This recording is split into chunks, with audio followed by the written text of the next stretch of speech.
Assalamualaikum warahmatullahi wabarakatuh.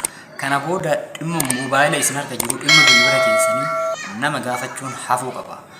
Guutuutti nama osoo hin gaafatin dhimma bilbila keessanii fuula isaa suuraa nama biraa irratti jijjiiruu dandeessan. Fakkeenyaaf amma suuraan kun akkanatti yoo jiraate kan isin argitan kun yoo akkanatti jiraate suuraa biraa irra galchuu barbaadan jechuudha. Fuula isaa kana kan wayaan akkanumatti ta'ee akkuma wayaan jiru kanatti fuuldura isaatitti suuraa fuula bichaa akkaataatti jijjiiruu dandeessan isin garsiisa. Hanga xumura viidiyoo kanaatti daawwachuudhaaf like, share, subscribe gochuun barnoota dabalataa irraa akka argattan isin taasisa. Aappii tokko isin barbaachisa. Egaa aappii kana argachuudhaaf boodarra kan eessaa buufattan isin garsiisa jechuudha. Eessaa akka buufattan isin garsiisa. Aappiin isin ittiin dalagdan isa kana jechuudha.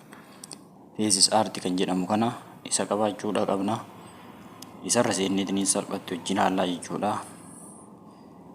Wayita isinirra seentan akkanatti isinii dhufaa. Isin akkana gabbuutanii bakka eda'uun jirtu kana tuyxan. Eegas booda haala argitan kana wanta isin keessaa qabdan guutuuf fidhateetiniin dhufa. Arma tuyxan bakka kana bakka see all isa jedhu kana bira yeroo tokkoon tuyxanii suuraa filadheetiin jira nama. Suuraa filadhee suuraa haala kanaan naa dhufeetiin jira jechuudha. Suuraan haala kanaan dhufeetiin jira. Kunooti kunniin siitiin isaatti ittiin sirreessitanii isallee boodarra wantoota kanneen keessaa ittiin sirreessitanii jechuudha. As qaama isin fayyadamuu qabdan bakka kana add photoodha kana jechuudha. Add photo kanarra yeroo tokkoon tuyxanii eegasii suuraa lammataa kan irratti fakkeenyaaf suuraa kana qabadhee haa dhufuuti. Eegas booda eega suuraa tuyxanii gamanatti asirratti gubbaa kanatti akkuma argitan add jedhaatiin jira. Isarra tuyxanii amma suuraan haala kanaan dhufeetiin jira jechuudha. Amma suuraan amma qabannee dhufne kana jechuudha. Isa kana amma akkanatti dhufeetiin jira. Isa kana amma akkana gad dhufuudhaan bakka kanatti crop goona jechuudha. Irraa gabaabsina. Hanga nuti barbaannu hanguma fuulduraa sana waan ta'eef irraa gabaabsina. Kana laaltaniitiin eessaan eessa yoo gabaabsinaaf ta'a waan jedhu isintu beeka. Eegas booda bakka kana tuquudhaan irra galchina jechuudha. Amma akkanatti dhufeetiin jira. In argistan addaan akkan argisuudhaan suutuma irratti galchitu. Ammallee iddoo gongora hafee wajjumaan kan ilaalu ta'a jechuudha. Egaa haala kanaan fiddanii irra galchitanii. Egaa amma wanti goonuu gubbaa kanatti mallattoo xiqqishoo takka jiraata shookii fakkaattu. Mallattoo shookii fakkaatu kan asitti argitan kana isarra yeroo tokkoon tuyxanii.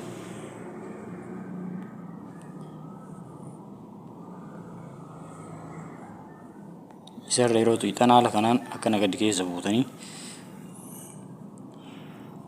Iris kan jettu kanarra tuyxanii. Iris bakka jedhu kana irra tuyxan kan akkana siifattu jechuudha. Akka isin harkaa guddatee hin balleessine. Kunooti haala kanaan irraa hidhan.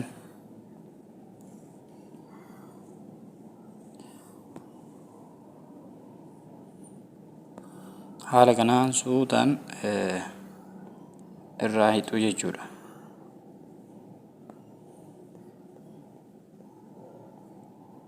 Suutaan akkana quba keessanii irraa hidhu. Siitiin isaa bakka kana akkana godhuudhaan hin gabaabsattan yoo isin harkaa guddatee waan isin rakkisuuf jecha. Eegas booda akkanatti qabdanii irratti galchuudhaaf midhaasitanii akka dansaa irraa qulqulleessuu qabdan. Kun amma kan akkana godhaanii jiru quba kiyyaa ni beeki.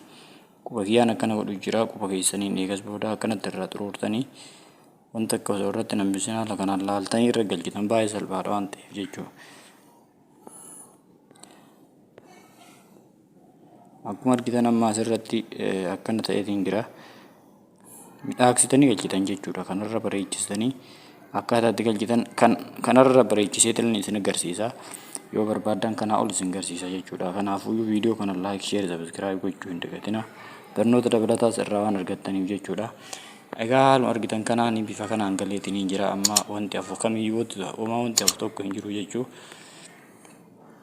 Wanti hafu tokko yoo jiraate